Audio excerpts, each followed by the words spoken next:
சேலத்தில் 34வது கோட்டத்தில் வீடுகளில் குப்பை மேலாண்மை தொடர்பாக வீதி நாடகம் மூலம் நூதன விழிப்புணர்வு ஏற்படுத்தப்பட்டது.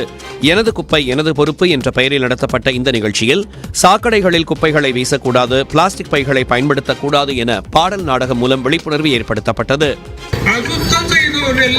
நோய் கண்டா வாங்காதே தம்பி வாங்காதே, கொசுக்கடியால் சிக்கன் குனியா நோய் வாங்காதே வாங்காதே தம்பி வாங்காதே.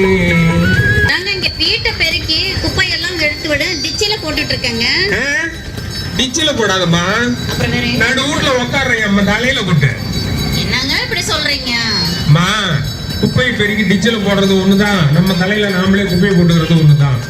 என்னங்க நான் மட்டுமாங்க போடுறேன், எல்லாருமே டிச்சில தாங்க போடுறாங்க. எல்லாருமே தப்பு செய்யறாங்கன்னு சொல்லிட்டு ஒவ்வொருத்தரும் பண்ணிக்கிட்டு இருந்தோம் அப்படின்னு சொன்னா தெரு எப்படி சுத்தமா இருக்கும், தெருவில் வசிக்கிற நாம எப்படி நல்லா இருப்போம். புதிய முறையில் விழிப்புணர்வு ஏற்படுத்தப்பட்டதால் பிளாஸ்டிக் பயன்பாட்டால் ஏற்படும் விளைவுகள் குறித்து எளிதில் புரிந்ததாக பொதுமக்கள் மகிழ்ச்சி தெரிவித்தனர்.